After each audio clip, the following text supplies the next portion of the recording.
Happy New Year po sa inyong lahat. Ano, ikalawang linggo pa lang ng taon. Happy New Year po sa inyo. At matanong ko ho kayo, happy ba talaga ang New Year nyo?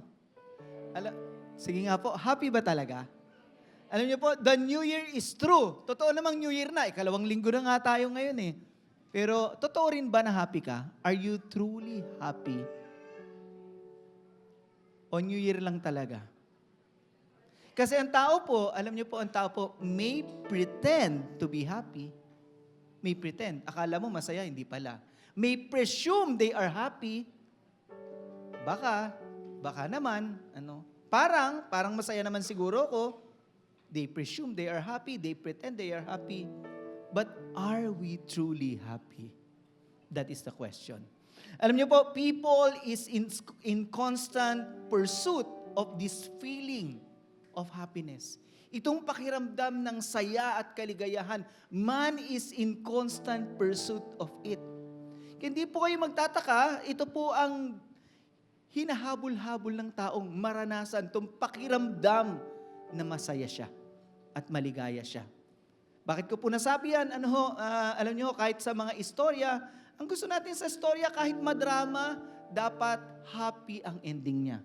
Kahit puro pagsubok, kahirapan, may mga kontrabida sa buhay, pagdating sa dulo, dapat siya? Happy ending. May kumukontra sa pagmamahalan nyo, sa dulo, happy ending pa rin dapat yon. Ang mga istorya, pelikula, dapat happy ending. At kapag tayo po nagdidesisyon, malaking konsiderasyon natin lagi yung ikaliligaya natin o ikasasaya natin. May ilan dito, hindi na masaya sa trabaho, nagre-resign, pero sa totoo, ang hirap po humanap ng trabaho. Diba? Maging masaya ka, may trabaho ka. Yung iba, hindi masaya, wala silang trabaho. At sa mga desisyon na yan, minsan, ang laki ng timbang ng gusto nating sumaya, minsan nagkakamali tayo ng desisyon. Kasi kahit mali na, makakasama na sa'yo, makakasakit sa kapwa mo, basta ikasasaya mo, di-desisyonan mo yon. Diba? Sasabihin mo, dito lang ako masaya kahit mali tong relasyon na to eh. Dito lang ako masaya sa bisyo na to. Pipigilan niyo pa ba ako dito? Ang desisyon ng tao kahit minsan nakakasira na sa kanya, nakakasakit sa iba, masama, magdidesisyon siya kasi gusto niya laging sumaya. At hindi lang ho yan. Pansin nyo, pag nagbabatian tayo, pag linggo sa church, anong bati natin? Happy Sunday. Pag New Year, Happy New Year. Pag may birthday, man is in constant pursuit of the feeling of happiness. Now, ang tanong ko sa inyo, pwede ba tayo maging masaya? Walang sumasagot, parang malungkot kayo Ito na lang, baguhin ko yung tanong ko. Gusto rin ba ni Lord masaya tayo? Is it possible to become more than happy? May sasaya pa ba sa masaya? May sasaya pa ba sa masaya? Ano yung sabi sa Bible? Bago po yan, you can be happy, more than happy, because sa Bible, sabi po, rejoice in the Lord always, and again, I say rejoice. You can be more than happy. Rejoicing is being more than happy. But today, we will just talk about just simple happiness. Ano po yung simpleng maging masaya tayo?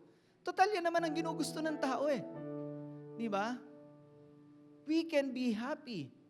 Ano po, alam niyo po yan ay sinulat ni Paul, ni Apostle Paul, habang siya'y nasa kulungan. Would you imagine? Telling other people to rejoice in the Lord always, to be more than happy when he was in prison. Imagine ho ninyo yun. Parang, it's craziness. Ano po? Nakakita na ba kayong gano'n? Sa Bible, makakabasa po kayo ng mga masaya sa kinulong sila, hindi dahil gumawa sila ng masama, dahil nagsishare sila ng salita ng Diyos, they were imprisoned and yet they were happy inside it. Si Paul and Silas, they were praising the Lord in Acts chapter 16. And Paul himself wrote, telling the believers who were not imprisoned, rejoice in the Lord always, and again I say rejoice. Be more than happy. At ang hirap niyan sa totoo lang. Madali bang maging masaya? Madali ba? Wala makasagot. Bakit? Alam niyo po, ang bata, madaling pasahin. Ang may edad, madaling palungkutin. Ang bata, pag binigyan mo ng candy, masaya na yun. Bigyan mo ng candy ang may edad na. Of course, matamis yun, ayaw niya. Ang bata, bulagain mo lang, bulaga, tatawa na yun. Ang may edad, bulagain mo. Baka masaktan ka pa.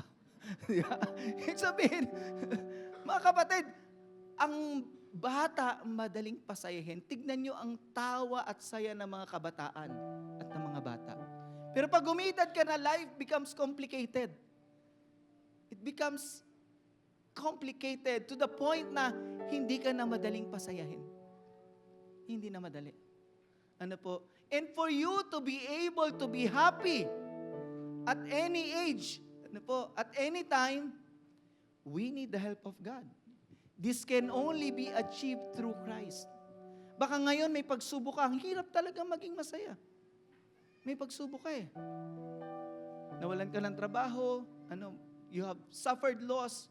It's hard, but this can only achieve through Christ. Kaya dito rin po sa chapter na to, which is buong chapter lang ng Philippians 4 ang pag-uusapan natin, sabi ni Paul dito, I can do all things through Christ who gives me the strength.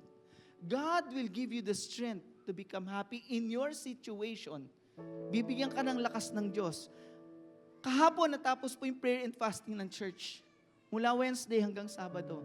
And God has been our strength. And I would say, as we face this year, God will be our strength. Amen po ba? God is our strength. Siya ang magpapalakas sa atin. Amen po ba? At magagawa natin ang mga bagay na hindi natin kakayanin, kapatid, hindi mo kaya. Hindi mo kaya. Sabi mo sa katabi mo, hindi mo kaya. Pero kaya mo yan. Bumawi ka. Pero kaya mo yan. Dahil sa Panginoon. So kaya mo yan. Magsisimula ka na hindi mo kaya, pero kakayanin mo dahil sa Panginoon. Kapatid, kakayanin mo dahil sa Panginoon. Kakayanin mo.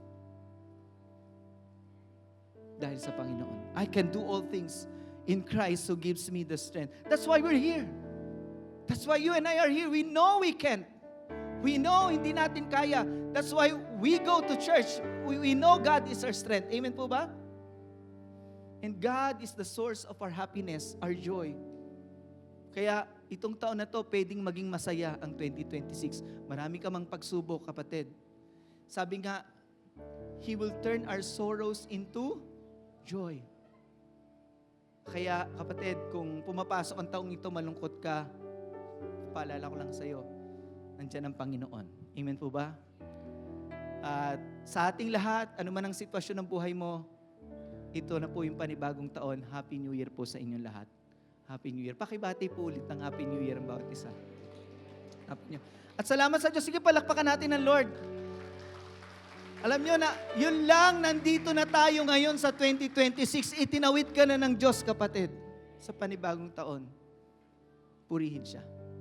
Purihin siya. At bakit ba minsan, bago na yung taon, pero yun pa rin ang pakiramdam ng tao, hindi pa rin siya masaya? Bakit ba? Meron po akong nadiskubre sa chapter 4 na minsan di natin napapansin, yun pala yung dahilan kaya hindi tayo masaya. Sino dito gusto maging masaya ang 2026 niya? Maybe you're starting not as happy. Siguro, tapos na yung mga fireworks, di ka na masaya. Di ba? Nung nagpa-fireworks, Happy New Year! Tapos na. 10 minutes lang pala. But you can be happy. Kasi gusto rin ni Lord maging masaya tayo. Ano ba yung mga dahilan na kailangan nating i-address para maging masaya ang 2026? Una po, para maging masaya ang 2026. Sino dito gusto maging masaya ang 2026? Hindi pa tapos baka malungkot ka ngayon, pero hindi pa tapos. I know this year will be better than last year. Sino naniniwala mas maganda 2026 kaysa sa 2025? We're believing. Ano po? At para mas maging masaya to, una, kung meron ka mang conflict sa buhay, you need to resolve those conflicts. Kailangan iayos mo yung mga conflict na meron sa buhay mo. Why? Isang dahilan ito kaya hindi nagiging masaya. Baka kala lang natin, hindi natin to bit, pero taon-taon pala, lumilipas ang taon, nagbabago ang taon, may mga conflict na hindi ka nire-resolve. At sa chapter 4, dito siya nagsimula. Si Paul, sabi niya, Euodia and Syntyche, ito po'y dalawang babae, no? You belong to the Lord. So I beg you, dahil sa Panginoon naman kayo, I beg you, nakikiusap ako sa inyo, to stop arguing with each other. Isang dahilan pala kaya ang tao di masaya, may kaaway siya. I beg you, nakikiusap ako, tigilan nyo na yung pag-aaway nyo. At kinausap niya yung mga believer doon sa church, sabi niya, and my true partner, I ask you to help them. I ask you to help them. Tulungan nyo sila. This woman have worked together with me and with Clement and with the other in spreading the good news. Their names are now written in the book of life. So sabi ni Paul, magkasundo na kayo, tigilan nyo na away nyo. Hindi nakakatulong mag-rejoice kayo. At saka sa mga nakapaligid, tulungan nyo sila magkasundo. Yun po yung pakiusap ni Paul sa kanila. Alam nyo po, conflict do happens. It's normal. Agree ho kayo sa akin? Normal yon. Kahit sa mga taong nagmamahala, nag-aaway eh. Sino dito may asawa na, taas ang kamay? Wala na umaamin, no? Di ba nag-aaway din kayo? Di ba nag-aaway din kayo? Conflicts do happen. It happens. It's normal. It's normal even to those who love each other. Nag-aaway sila. But it should not be left unresolved. Hindi siya dapat maiwang, hindi nire-resolve. Baka sa bahay natin, nag-aaway lang, tapos nananahimik, pagbalik, nag-uusap, wala nang sorihan. Baka nakalimutan na natin yung salitang sorry, kapatid. Tandaan nyo, tinuturo ho natin sa bata mag-sorry, pero tayo, paglaki na natin, iba sa bata, say sorry, say thank you. Pero yung say sorry, say thank you, hindi natin masabi paglaki natin. Yeah. Sino sa inyo, totoo ba yung kahit nagmamahala, nagkaka-conflict din? O sino unang nakikipagbate? Lalaki. Away na to. Away na to. Hindi, ako, hindi. Wag. I-resolve po natin yan. Ayaw natin ang gulo. Ano po? It should never be left unresolved. Bakit po? Hindi masaya ang may kaaway. Pasin niyo, pag mag-asawa kayo, away kayo ng away, kayo lang bang hindi masaya? Pati anak nyo hindi masaya. Pag may kaaway ka sa opisina, magiging masaya ka ba pumasok sa opisina? Hindi, may kaaway ka dun eh. Pupunta kang church, may kaaway ka. Masaya ka ba? Hindi, kasi may kaaway ka eh. Hindi masaya ang may kaaway. Amen ba doon? Hindi masaya. At hindi lang ho yun.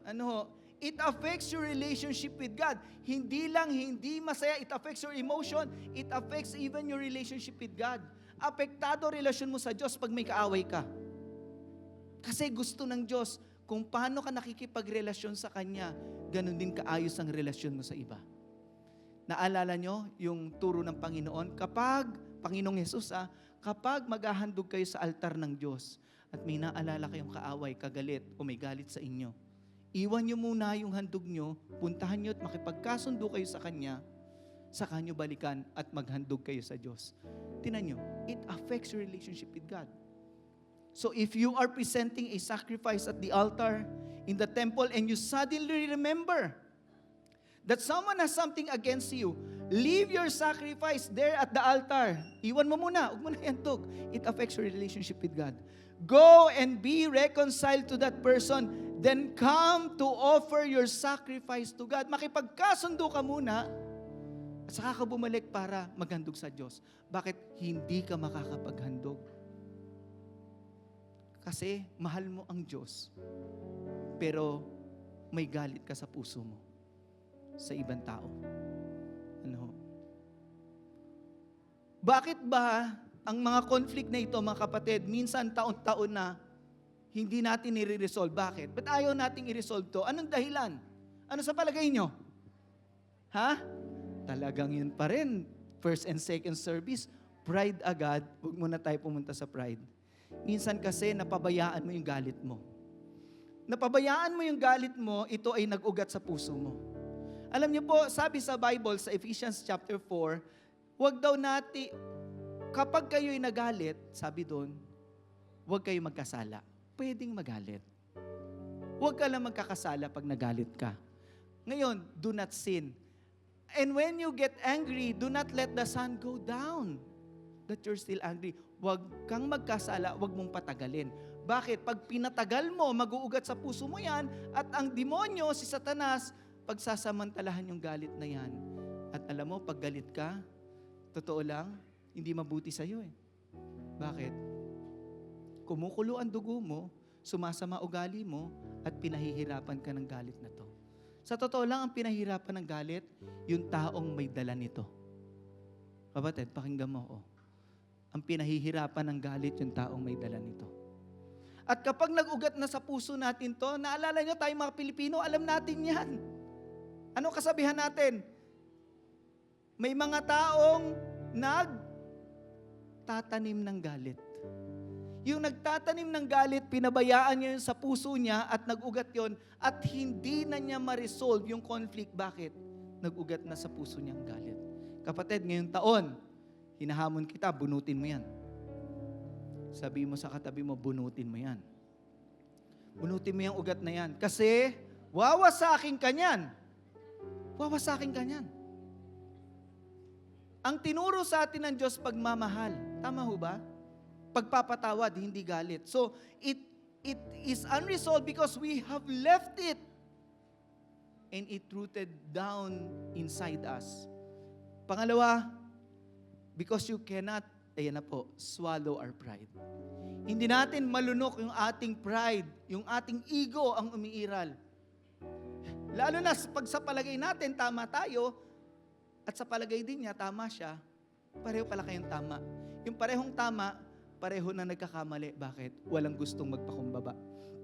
Kapatid, hindi natin malunok yung pride natin. Dahil ang tao ay ma-pride ang tao. Ma-pride. Kaya kanina tinatanong ko, sino ang una nagsosorry? Kasi, pag nagsosorry ka, nagpapakumbaba ka. Magagawa mo lang yun. Sa lakas na ibibigay ng Diyos sa'yo. Ano ho? At alam niyo ho, marangal ang tao na siya ang unang tumapos ng away. Marangal. Di ba kasi iniisip mo, bakit? Paano na ako? Paano na yung pride ko? Paano na yung sarili ko? Ako yung nasaktan eh. Pero marangal ang tao na siya ang unang tumapos. Sinong unang tatapos? Kapatid, sana ikaw yun. Di ba? At bibigyan ko po kayo ng verse para patunay na marangal ang tao na siya ang unang tumapos ng away nila. Sabi po sa Proverbs 28:3, honor belongs to whom? To the person who ends a dispute. Ang karangalan ay para sa taong naging dahilan o naunang nagtapos ng di pagkakaunawaan.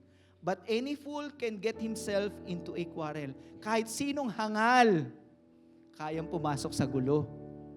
Pero yung kaya niya, kaya mo kapatid, tapusin yung away na yan. At ikaw mauuna, kapatid, marangal ka. You are honorable. Ano ho? So we don't even realize that this is one reason why our New Year is not happy, it's just a new year. At why are conflicts unresolved? Pangalawa, at pangatlo, because of immature people close to you. Dahil sa mga immature na nakapaligid sa iyo. Minsan, handa ka nang humupa na yung galit mo, handa ka na makipagkaayos, pero dahil sa mga taong immature sa paligid mo, lalong nagpupuyos ang galit mo. Naranasan nyo na ba yun? Teka, tanong ko, nandyan pa ba kayo? Huwag kayo magalit, ha? Diba dahil sa mga immature na tao na pumapaligid sa'yo, imbis na sila magbigay ng wisdom sa'yo at sabihin sa'yo, huy, hayaan mo na yun. Ikaw naman, tindihin mo na lang, mas nakakaunawa ka. Tandaan mo, sabi ni Lord, magpatawad tayo. Diba imbis wisdom ang binibigay mo, ano sinasabi? Nung nakapaligid sa'yo na immature, huy, alam mo, Mare, narinig ko, sabi ni ganito, nung kaaway mo, ganito ka raw, pangit ka. Diba? Ay, ganun ba? Mas pangit siya. Di ba? At alam mo, sabi niya, ganito ka, ganyan ka.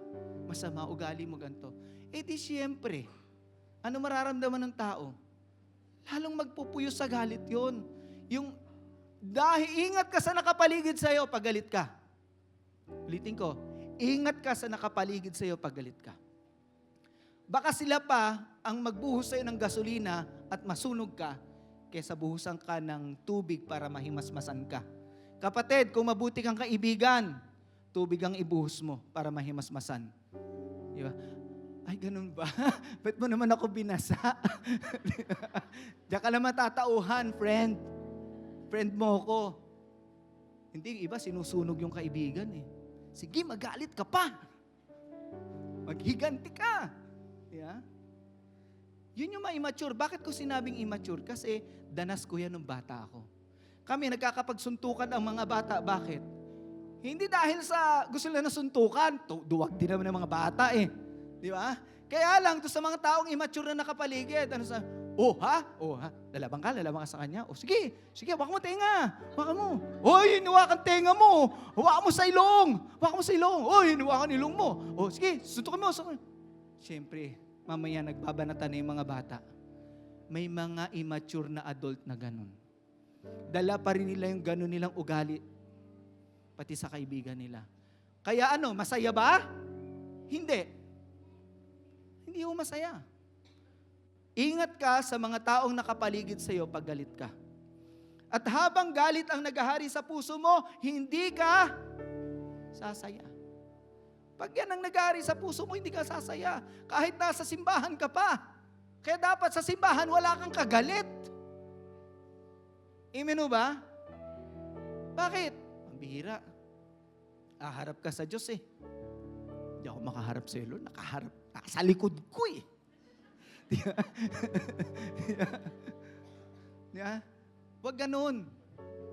Alam nyo, hindi natutuwa ang Diyos dun. Kaya nga itong habilin sa atin ng Biblia. Tingnan nyo po. If it is possible as far as it depends on you, live at peace with everyone. Sabi niya, kung posible lang sana, pero depende yan sa'yo. Now, ang Bible, ibinibigay sa atin ang bola. Sa opisina mo, may kaaway ka, nasa iyo bola, kapatid. Kamag-anak mo, kaaway mo, minsan, mismong kapamilya mo, kadugo mo, kapatid mo, kaaway mo. Hindi mo ba naisip, kapatid mo yun? Pero alam niyo po, nangyari na yan, lumang tipan pa. Diba? Cain at Abel, Joseph, mga kapatid niya. Diba? Esau, Jacob, diba? Nangyari na yan eh. Pero, depende yan sa'yo. Bakit kayo pang magkapatid, hahayaan mong mawasa kayo ng galit nyo? Wag. Hindi magiging masaya pamilya nyo. Maniwala ka sa akin. Kahit nasaktan ka pa, kapatid mo pa rin yan. Amen po ba? Tuloy natin. Pangalawa, conflicts should be resolved so that our new year will be happy. Pangalawa, constant worrying should be resolved. Isa pala ring dahilan kaya hindi masaya ang new year natin, marami tayong alalahanin. Tapos na ang January 1, eto na ngayon ang 2026. Marami kang alalahanin, paano na yan? Marami akong babayaran. Marami akong kinatatakutan. Paano na to? Baka magkasakit ako, etc., etc. Hindi pa nangyayari, parang nangyari na eh. Yeah? Madalas ka bang nagwo-worry? Tanungin mo katabi mo, ano ba ang hirap kasi sa Tagalog, ang haba eh. Ano ba ang kinababalisahan mo? Tanungin mo nga siya. Ano bang kinababalisahan mo? Ba't nababalisa ka? Yeah. Huwag niyo sabihin, wala na naman akong pera. Yan na naman top answer dyan. Wala kasi akong pera eh. Pautang naman. Para matanggal na itong worry na to. Ay, ayun na kitang katabi. Yeah. At ito po sabi ni Paul sa Philippians chapter 4 doon din po sa chapter na yun, do not be anxious about anything, but in every situation by prayer and petition, with thanksgiving, present your request to God. Do not be anxious about anything. Anything. Sabi na malakas, anything. Anything. Kalusugan, buhay, trabaho, pera. Do not be anxious about anything. But in every situation, by prayer and petition, with thanksgiving, present your request to God. And the peace of God,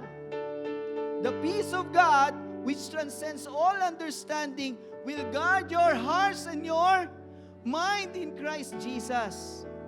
Yan ang magbabantay sa isip at puso mo. Yung kapayapaan ng Diyos. Wow, ang ganda, no? Ang ganda. Alam niyo, ang worry, pag constant siya, pag lagi-lagi siya sa buhay natin, it's constant. We're worrying. It develops into an anxiety. Yung worry, hindi pa yan malala. Pero pag naging anxiety na yan, nagiging malala yan kasi nagiging karamdaman nga yan. Diba? Mayroong mga generalized anxiety disorder. Nagiging anxiety ang worry pag lagi-lagi ka na nag-worry. At pag lagi ka na nag-worry, nagiging anxiety, yung anxiety mo, na nakawin yan yung kapayapaan mo, hindi ka na mapapayapa. Tama po ba? Baka hindi ka na rin makatulog, lagi ka na nag-iisip, wala na yung peace of mind mo. At kapag wala na yung kapayapaan sa'yo, sa kaka-worry mo, nagka-anxiety ka na, wala na yung kapayapaan mo, hindi ka na rin magiging masaya. Tingnan niyo yung epekto niyan. Hindi ako masaya. Kaya naalala ko tuloy yung nagsimula lang yan sa worry. Nagsimula yan sa worry. And then hindi ka na masaya. Naalala ko tuloy yung kanta, alam niyo yung kanta, Don't Worry. Kasi hindi ka pwedeng maging happy pag nag-worry ka. Nagsimula lang sa worry yan. Kaya sabi mo sa katabi mo, huwag kang mag-worry. Yan. Kung hindi ako mag-worry, anong gagawin ko? Anong gagawin ko? What should I do? Nandun din po sa mga verses na yon, 3 bagay, 3 letter T lang to. Una, kapag ikaw ay nag-worry, tell God all your worries. Ikwento mo sa Diyos. Minsan, pag magulong-magulo na ang isip natin, magulong-magulo na ang sitwasyon ng buhay natin, minsan ang kailangan mo lang yung makakausap. Tama po ba? Kaya lang ang natatagpuan mong makausap yung isang taong magulo rin ang isip. Marami rin problema. Di ba? Kaya imbes na ikaw ay malunasan, matulungan, hindi. Kasi magulo rin ang isip niya. Marami rin siyang problema. Ang pinakamagandang kausap, minsan kailangan mo lang ng kausap, at ang pinakamagandang kausap, ang Diyos. Naniniwala ka ba na handang makinig ang Diyos sa'yo? Handa siyang makinig sa'yo. Kung merong handang makinig sa'yo, si Lord yun. Kaya lang minsan, alam niyo po, prayer is so underrated. It is so underrated. Hindi natin na-appreciate yung power ng prayer. Na kapag nakikipag-usap ka na sa Diyos, kinukwento mo sa Kanya lahat ng problema mo, nagkakaroon ka ng kaliwanagan.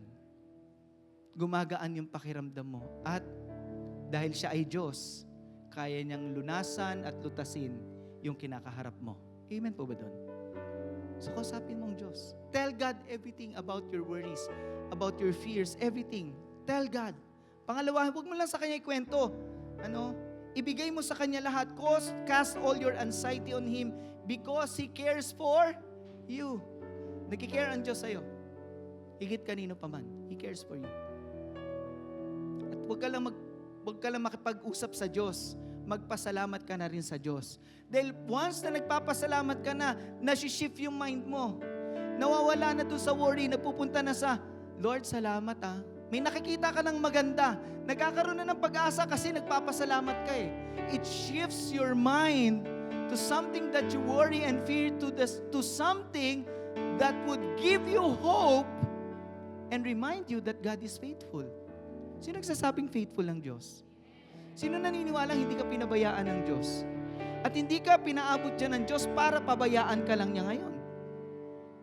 Sabi sa Bible, He will never abandon the works of His hand. Hindi ka niya dinala ng ganyang kalayo para iwan ka na niya at pabayaan ka na dyan. Hindi ka niya dyan pababayaan. Kaya pasalamatan mo siya. Dahil pag nagpapasalamat ka na, nabubuhay ang pag-asa mo. Nakikita mo yung maganda sa sitwasyon. At nawawala na dun ang tingin mo sa bagay na kinatatakutan at kinababalisahan mo, nakikita mo na may pag-asa ako. Kasi tapat ang Diyos ko. Thank Him. And even thank Him for the blessings not only that He gave you, but also the coming blessings that you believe God will give you. Pasalamatan mo na siya sa paparating pang pagpapala sa buhay mo. Amen po ba doon? Sige po, palakpakan natin ang Panginoon. Kasi once pinasasalamatan mo siya, Lord, thank you ha. Ito lang ako ngayon pero may darating pa. Lord, hindi mo ako pababayaan. Di salamat sa iyo, Lord ha. Lord, naasa ako, Lord. Lord ha, pagagalingin mo ako, Lord. Ibibigyan mo ako ng provision, Lord ha. Darating na yung Meralco, etc., etc. Alam mo, ang Panginoon, gagalaw sa buhay mo. Gagawa siya. Pababayaan ba niya yung nagpapasalamat sa Kanya nang wala pa? Na walang mapala? Sige lang, pag-isipan po ninyo. Pababayaan ba niya ang taong nagpapasalamat na sa Kanya nang wala pa? Na umasa sa wala? Hindi. Diyos siya eh. Pasalamatan mo ang Diyos. At pangatlo, wag mo lang siyang pasalamatan pagkatiwalaan mo siya. Trust in God. Bakit po? Kahit anong kwento mo sa Diyos, kahit anong pasasalamat po, pag hindi ka umabot sa puntong magtitiwala ka sa Kanya ng lubos, hindi ka pa rin makakaalis doon. Mag-aalala ka pa rin. Trust in God is the ultimate thing that we need to experience in life so that we would dissolve that constant worrying in life. Trust in God. Magtiwala ka sa Diyos. Sino naniniwala? Diyos ang bahala sa atin ngayong 2026. Kaya kapatid, huwag kang mabahala. Diyos ang bahala. Amen po ba? Diyos ang bahala. Trust in God. It will dissolve your constant worrying. Paano na yan? Bahala si Lord. Di niya tayo pababayaan. Pangatlo, 3 silang po ito. Kaya hindi masaya ang bagong taon kasi may conflict tayong di nire-resolve. Hindi masaya kasi constant ang worrying natin. Kailangan ito ma-dissolve. Pangatlo, kailangan magkaroon tayo ng contentment sa taong ito. We need to acquire contentment. And the biggest acquisition, kasi ganito ang tao. Andiyan pa ho ba kayo? Ganito ho ang tao. Ay, sasaya ako kapag nakuha ko na yung coaching bago. Ay, sasaya ako kapag may bago na ako malaking bahay. Nakapag-travel na ako dito. Napili ko na yung gusto ko. May ram na akong alahas, pera, etc. Maniwala ka sa akin, kapag wala kang contentment, ang hindi mo na-acquire yung contentment, parang kulang pa rin yun. Tama ho ba? If you will be acquiring something, contentment is the greatest acquisition you could get. Wala po masama sa mangarap. Papaliwanag ko po sa inyo paano nagsasama ang pangarap natin at contentment natin sa buhay. But if you want to acquire something this year, acquire contentment. Sa chapter 4, sabi rin ni Paul, I know what it is to be in need, and I know what it is to have plenty. Alam ko paano magikahos, alam ko paano managana. Alam ko yan lahat. Na-experience ko na yan, sabi ni Paul. At ito natutunan niya, I have learned the secret of being content in any and every situation. Natutunan ko lang makontento ano man ang sitwasyon ko. Mahirap man ako, mayaman ako, kontento ako dun. Whether well-fed or hungry, gutom o busog, whether living in plenty or in want, I have learned. And why am I saying it's an acquisition? Because contentment can be learned. It can be learned. Pwedeng matutunan ng tao yan, yung contentment. Sabi niya, I have learned. And you can acquire contentment as you learn. At sabi niya, I can do all things through Him who gives me strength. Alam niyo po, ang pinaka-popular na salita ngayong Enero, pag January, itong 3 salitang ito. Huwag na natin isama yung success. Plan, dreams, and goals. Yan lagi. Kaya ang tao nga, bumibili ng planner, umiinom ng maraming kape para magka-planner. Yeah. Parang daig mo pa, binili yun eh. Pero ako man taon-taon ay merong ganun. Aaminin ko, hindi ko naman ginamit. Pampasikat lang. Meron ako niyan. Yeah. Hindi ko rin ginamit eh. Di ba? Yan ang mga popular. Dream, goal, plan. Dapat meron ka niyan. Di pwedeng wala ka niyan. Ang least popular word is contentment. Bakit? Para ka namang walang pangarap sa buhay, bro. Parang masaya ka na bang ganyan? Contentment. Pinag-aaway natin ang magkasama naman pala. Papaliwanag ko po sa inyo.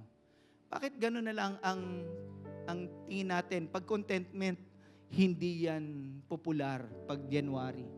Kasi po, we live in a culture of more. We live in a culture of more. Tayo po'y nabubuhay sa panahong ito na ang kultura is about more. We live in a culture of more. Kaya we need more because when you have more, you are valued even more. Pahalagahan ka ng higit pa. You will experience good things in life even more, and that is true. I would not deny that. That is true. You will experience many experiences in life that others do not experience. Kaya po pag nakita nyo sa social media, puro kaiinggitan mo. All about success, goals, dreams, Rolex, sports cars, etc., money. And we are driven by the culture of more. And when you don't have more, what do you think of? Ano naisip mo? Ay, wala akong more. Then if I don't have more, then I'm the least. I'm the least. Kayang naabot nila. When you say you're the least, you feel just almost like you're worthless. Almost. Ako na yung pinaka mababa. Yeah? Eh kung mag-consume pa naman tayo ng social media, ilang oras yun? Yeah? You think you're the least, you think you're lagging behind, you are left behind. Napag-iwanan na ako ng kasabayan ko. Ako, sila ang dami-dami na. Ako ito pa rin ako. Struggling. Christian naman ako, pero ba't ganito? Ano ba yan? You're left behind, you feel like you're lagging behind, and the most is you feel like you're a loser. Loser talaga ako. Loser ako. Kapatid, wag mo isipin yan, di ka ganyan. Nakikita mo lang yung culture of more. But you're not like that. You are valuable wherever you are, whoever you are today. Mahalaga ka. Sabi mo sa katabi mo, mahalaga ka. Mahalaga ka. We are defined by what we possess. This world. Now, si Pastor Mau na tinuturo, parang parang hindi yata kami nito papaunlarin eh. Alam niyo po, may misconception kasi tayo sa contentment and dreams, goals, and plans. Ang misconception natin, hindi ito pwede mag-coexist. Magkakontra ang contentment, dream, goals, and plan. Magkakontra yan. Hindi yan pwede magsama. Isa pang misconception natin ay, pag ako naging kontento, parang tumigil na akong umusad sa buhay. Stop na lahat, kontento na ako. Dito na lang ako, Yeah? Hindi po ibig sabihin magiging complacent ka na. O it will be counterproductive for you. Hindi ka na magiging productive sa buhay mo kasi kontento ka na. Hindi yun ang definition ng Bible. So how can I reconcile contentment and my dreams, plans, and goal? Paano ko marireconcile yan? Let me explain. Contentment is the foundation, while our dreams and goal is the direction. Ang contentment, foundation mo yun. At saan ka man makarating, dala mo yun sa direksyong patutunguhan mo dahil may plano ka, may goal ka sa buhay mo. Tingnan natin si Paul. Si Paul po ay may foundation ng contentment. Sa isa pa niyang sulat sa 1 Timothy, ito po sabi niya, "But godliness with contentment is great." Kapatid, ang pagiging makadiyos, pag naging makadiyos ka na at may contentment ka, ang laki na ng napala mo. Ang laki na ng meron ka. Naniniwala ka ron? Pag naging makadiyos ka at kontento ka sa buhay, ang laki na ng napala mo, ang laki na ng meron ka. Sino dito makadiyos? Sino dito kontento sa buhay? E di, ang laki na ng napala mo. Ang laki na ng meron ka. Hindi ka lang maniwala. Bakit? Napaka-basic lang pala ang foundation nito, ang pinakasimula nito. Sabi niya, "For we brought nothing into the world, and it is certain that we can carry nothing out." Sabi niya, kasi dapat niyong matandaan na dumating tayo sa mundong ito, wala tayong dala, at aalis tayo sa mundong ito, wala rin tayong dala. Gaano man karami na acquire mo, you leave it behind. And the sad thing is, you don't know when you leave it behind. At ang sabi niya, if we have food and clothing, we shall be content with these things. So, napaka-basic ng foundation. Pag meron kang kinakain, dinaramit, dapat makontento ka na. Ang hirap naman tanggapin yan, Pastor. May kinakain lang, buhay ka na nun eh. Sa panahong ito, Pastor, hindi.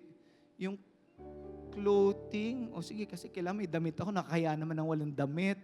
Sige, basta lakos, Pastor ha. Lakos. Gucci, mga ganon. Tsaka yung food, gusto ko ng food sa buffet, tsaka sa mga hotel, Pastor, mga ganon. Kapatid, alam niyo po, that is the foundation that Paul is bringing. If I have this, then I'd be content. But if we have even more, then salamat sa Panginoon. And tanong ko, meron siyang contentment? Meron din ba siyang goal? Yes, he has a goal. Paul has a goal. Sabi niya, brothers, in the same book, nasa chapter 4 tayo, punta lang tayo sa chapter 3. Chapter 3, sabi diyan, Paul and brothers and sisters, I know that I have not yet reached that goal, but there is one thing I always do, forgetting the past and straining toward what is ahead. I have not reached that goal. He's mentioning about his goal. At ang sabi niya, I keep trying to reach the what? Goal.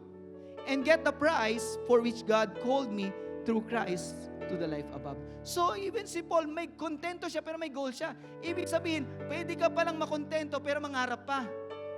Halimbawa, sabi mo, ay, pambihira.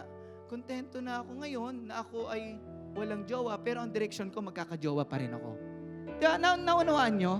Ang pundasyon ko, masaya ako kahit walang jowa. Sino masaya kahit walang jowa? Lakas mo, amen, no? Amen. Pero hindi ako walang jowa forever. Yun ang direction ko. Di ba? Kontento ako ngayon, pero yun ang direction ko. Mahirap ako ngayon, pero ang direction ko, yayaman din ako. Di ba? Sige po, palakpakan natin si Lord. Ang pundasyon mo, kung ano sitwasyon mo ngayon, may contentment ka, pero hindi ka rin tumitigil mangarap. Trying to reach that goal.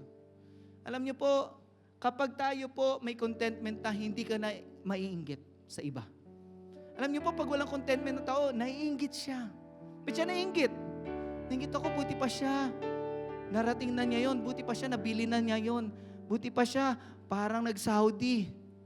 Dilaw na dilaw eh. Dami nakasabit, bling-bling eh. Yeah. Ay, akala ko rapper. Daming kinto eh. Yeah? Di na maingit doon. Bakit? Kontento ka eh. Pero pwedeng ang direksyon mo doon din. Yayaman din ako one day. But, as of now, I'm contented. I'll be happy with what I have. This is my foundation. And alam mo, hindi ka na maingit ka. Ba't tayo nainggit? Kasi lagi tayo nakikipagkumpara. Kukumpara mo sarili mo. Siya, manager na. Ako, ito pa rin. Siya, ganito, ganyan, ganyan. Dami mong kinukumpara sarili mo sa mas maayos-ayos ang kalagayan sa'yo. Wag. Hindi ka lang nagkukumpara. Minsan, ito pa malala, nakikipag-competition ka na. Minsan, kahit sa kaibigan mo, sa kapatid mo, nakikipag-competition ka. Bakit? Hindi ka kontento eh. Hindi mo kailangan makipagkompetisyon. Pag hindi ka na naiinggit dahil may contentment ka, kapatid, pag may nag-succeed, congratulate mo, congratulations. Compliment mo, uy, you deserve it. Masaya ako para sa'yo. Hindi ka na inggitero, hindi ka na inggitera. Amen po ba doon? Ay, buti pa siyang ganda ng asawa, ako ito. Di ba? Yan ang pinili mo eh. Di ba? Ngayon ka lang natauhan. Di ba? Pinili mo yan eh. Minsan may ganun eh. Lord, bakit siya binigay mo? Hoy, ikaw pumili niyan. Kung lang sabihin na, ikaw ang pumili niyan. Di ba? Sinisip ang Panginoon. Di ba? Ikaw pumili niyan. Huwag ka manisi ng iba. Sasama po pa si Lord. Di ba? Huwag ka mainggit. Pag kontento ka na, hindi ka na mainggit. Di ba? You will be more generous. Magiging mas mapagbigay ka. Bakit kontento ka eh? Hindi kontento. Ay, hindi mababawasan. Mababawasan to eh. Di ba? Hindi ito mababawasan. Pag nabawasan to, paano na? Pag kontento ka, you will be generous. Magiging generous ka sa tao, sa kapwa mo, sa Panginoong Diyos. Kasi kontento ka eh. Gaano man karami ibigay sa'yo ng Diyos, handa ka maging generous. Lord, ito lang meron ako, pero I'll be generous giving it to you, ha, Lord. And then, kapag ka kontento ka, anuman ang dami ng kayamanan mo o konti, magiging generous ka. At isa pa, magiging faithful ka.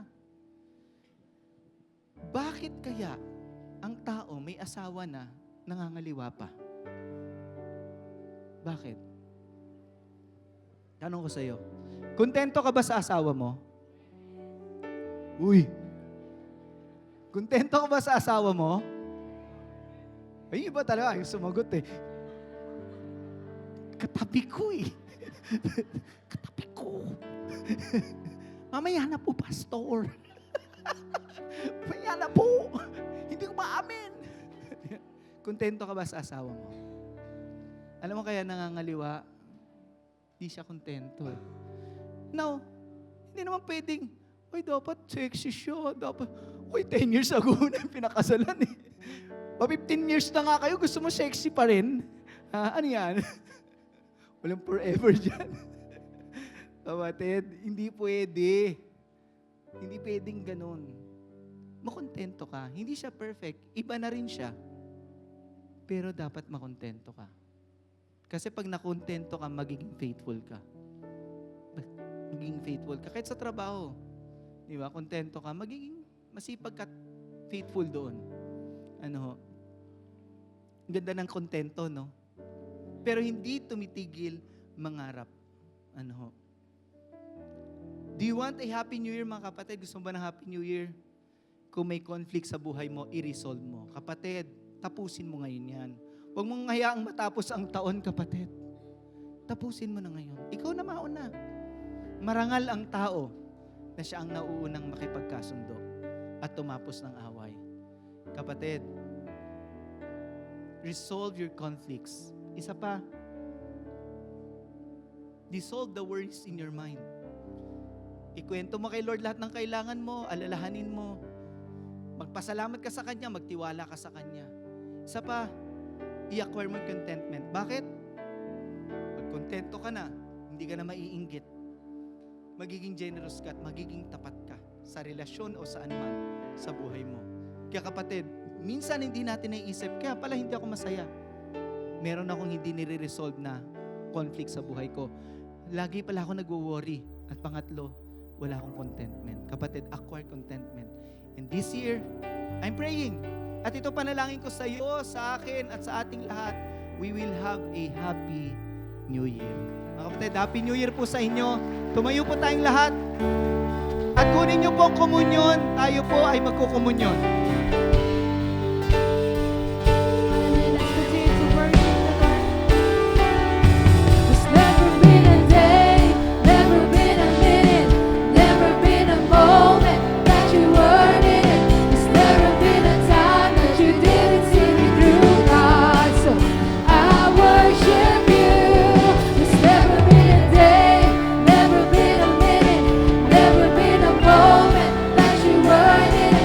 Never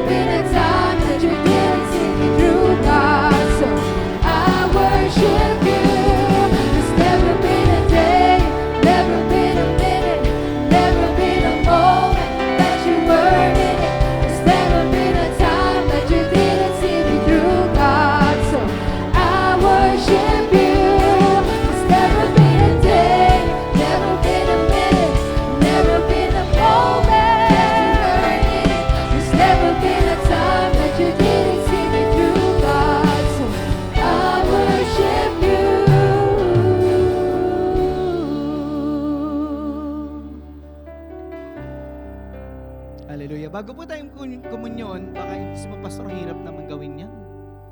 Hirap naman gawin na i-resolve yung conflict. Christ will give you the strength. Sabi doon, I can do all things through Christ who gives me the strength. Ang hirap naman hindi mag-worry. I can do all things through Christ who gives me the strength. Ang hirap naman maging content. God will give you the strength.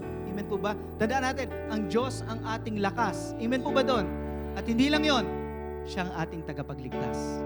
Kaya po tayo nagko-komunyon dahil inaalala natin ang pagliligtas ng Panginoon. Wala po tayo dito kung wala ang Panginoon. At alam niyo ito, pinakamagandang balita. Ano man ang mangyari sa atin, pag natapos ng buhay natin sa mundo, doon tayo sa piling ng Diyos, sa Kanyang kaharian, magpakailanman. Niligtas na niya tayo. At tayo'y nagpapasalamat. Pag nagko-komunyon po tayo, sumasamba tayo sa Diyos at nagpapasalamat. Sinasabi natin, Lord, salamat sa pagmamahal mo. Salamat, inalay mo ang buhay mo para sa akin, para magkaroon ako ng buhay na walang hanggan. Sambahin po natin ang Diyos. Tayo po'y manalangin. Panginoon naming Diyos, marami pong salamat sa iyong presensya, sa aming kalagitnaan. Marami pong salamat sa iyong salita na nagpapaalala sa amin, gusto mo kami maging masaya. Maaring meron ngayong umaga na nagsisimula ang taon, may lungkot sa puso nila. I pray, hindi matatapos ang taong ito na nandun pa rin yung lungkot na yun. You will turn our mourning into dancing. You will turn our sorrows into joy. Panginoon, marami pong salamat. Please comfort those who are hurting today. And I pray that you would fill our hearts with joy. Not only happiness, but joy. Lord, salamat po, Panginoon. And today, I pray, Lord God, na makapag-desisyon po kami na i-resolve ang conflict sa buhay namin. Kung meron po ditong may kagalit siya, Panginoon, matagal na, maaaring kabag-anak niya to, kapamilya, kaopisina, sino man, kaibigan, Lord, I pray, bigyan mo siya ng strength na magawa niya to. Sino man ang nagwo-worry ngayon, Lord God, give that person the strength and the peace, Lord God, that person needs. Di kami mag-aalala, di kami mababahala, ikaw ang bahala. Di mo kami pababayaan sa taong ito. Salamat po, Panginoon. And Lord, we pray that we would be content. Lord, ayaan mong sa bawat season ng buhay namin, saan man kami nandoon, sa panahon man ng kasaganahan, panahon man ng mga pagsubok at kahirapan, alam namin nandyan ka. At kaya namin yon. We can do all things through Christ who gives us the strength. So we honor you today. And Lord, through this communion, we worship you. Salamat sa katawan mo na nasugatan, mayroon kaming kagalingan. Salamat po sa dugo mong ibinuhos na hugasan ng aming makasalanan. At salamat sa iyong buhay na inalay, nagkaroon kami ng buhay na walang hanggan. At hindi lang yan, Panginoon, salamat sa iyong muling pagkabuhay. Dahil dyan, meron kaming tagumpay. Purihin ka, sambahin ka, sa pangalan ni Jesus. Amen. Amen. Let's partake of the communion at sambahin po natin ang Diyos.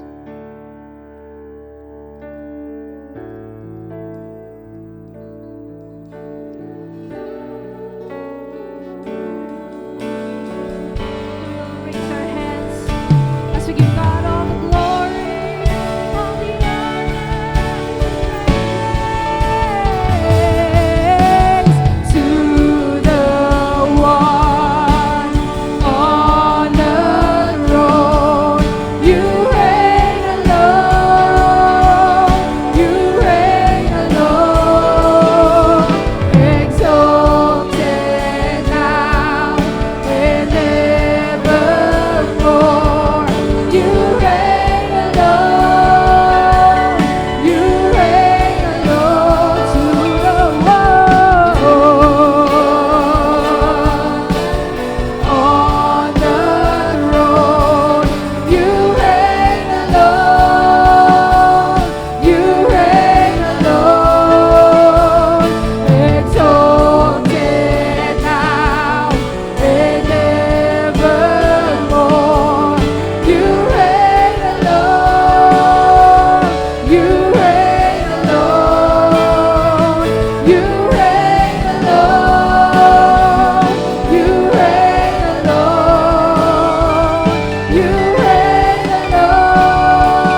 Lord, we worship you. Hallelujah. Sige po, palakpakan natin ang Diyos, purihin ang Diyos, sambahin ang Diyos.